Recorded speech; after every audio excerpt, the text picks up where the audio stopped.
When people lie, they think they're protecting the person or something, but they're not. They protect themselves from feeling uncomfortable emotions from that person, right? They're like, I can't deal with your emotions, so I'm not going to tell you what I'm doing in case you have an emotion that I'm uncomfortable with. Yeah, I think they're probably also hurting themselves the most because they're out of integrity with their commitments or their word to their partner they're with. Totally. Yeah, and you're lying. You're not even in a relationship. You're lying in bed next to your partner. Yeah. In this secret world that they don't know about. And that's also an important thing to say is, what is cheating? Cheating to me is acting outside the rules that you have established for your relationship. Yeah. Meaning that if someone's like, you can't watch pornography, guess what? You watch porn, you didn't sleep with somebody, you have an affair, but you broke the rules, and that's cheating. Yeah. You can't take exchange phone or whatever. First of all, rules should be stated. A lot of times people start dating and they have these assumptions, but you haven't agreed on the rules. And secondly is you don't have to agree to anything you don't want to. It's a consensual thing. No one's making you not do that. You're choosing to do it because it's important to your partner. Yeah, I think that's beautiful with my fiance, Martha, and I. When we got into a committed relationship, we were dating for a few months, but then we entered a committed relationship. One of the things I requested was to start the relationship in therapy. And I said, Man, you're a keeper right there. Because I'd had five or 5 or 6 kind of, year to 3 year relationships for the last 20 years, right? Since I was in high school or college or whatever. And all of them ended in therapy. Right. And they didn't end, typically well. I tried to end them well. I tried to make them work. And I was the one who was always requesting to do therapy. This was the crazy thing. I don't know if this is something wrong with me or me choosing a certain type of personality. I would always say, let's do therapy. Let's try to find a way to make this work. And the people that I was choosing to be in relationships with never wanted therapy. They resisted it. It was almost had to beg them for 6 months to a year to be like, something's not working. I'm trying to improve. I'm trying to do what you want me to do. It's still not working. Can we go to therapy? And they didn't want to go. And so we would finally go, and then it would end, right? And it wouldn't end well. They weren't happy that we went to therapy. And I never understood. So I was like, I'm not entering another relationship. I'm happy to be single for as long as it takes. And I'm not entering another relationship unless the person is willing to work on themselves and create agreements in therapy together in a conscious way from the start.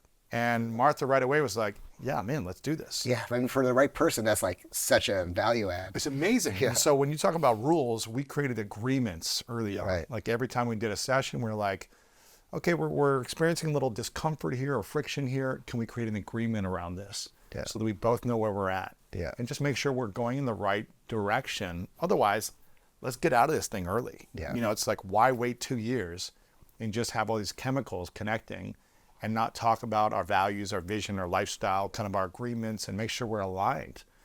And so it has created a lot more peace and harmony in the relationship by creating that. And it doesn't mean everything's perfect every moment, but it's creating more safety.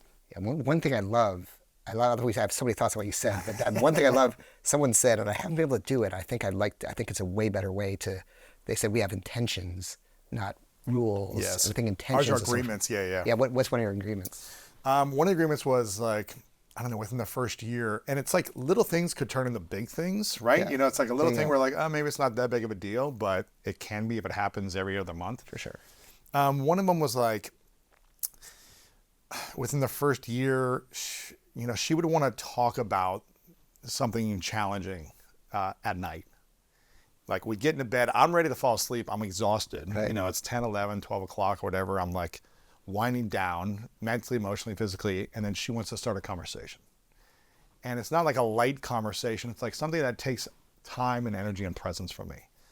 And a couple times it's happened where it's like, all right, we're up until 3 a.m., 4 a.m. talking about these things, and I want to be there to support her, right? It's not that I don't want to talk about these things, but I'm like, listen, this doesn't work for me anymore. Having these conversations after 10 p.m. do not work because I want to show up fully for you. And I can't show up fully to be present. So I have to wake myself back up. I have to turn the lights on. I have to sit up at 1 a.m. and try to look you in the eyes, be, open body position, be present with you, open my heart when I'm falling asleep. Right. So the agreement was no challenging conversations when we're in bed. Like we talk about what we're grateful for. We talk about like lighter things so that we can go to sleep. Yeah. And we can talk about them tomorrow, and everything's gonna be okay. Yeah. And so we created that agreement in therapy together, and it has created so much peace for both of us. Yeah, and I think it's really understanding too. People have different processing styles. Yeah. She might want to process everything right away. Exactly. In the moment, and maybe accepting that you waiting a little bit to your present is going to help her process it better versus getting, re-wounded by you not Exactly. being present during it. And then we're both exhausted the next day, and then we're resentful the next day because we didn't solve this thing. Right. So it's like, let's just talk about it over dinner. Like, let's talk about it when we're both awake, when we're both like still have energy. And if not, then we'll wait till the next day. We'll talk about it then. There's one little tool I love that I use, I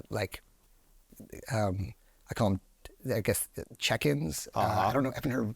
So I realized that sometimes when you're in a relationship, you can just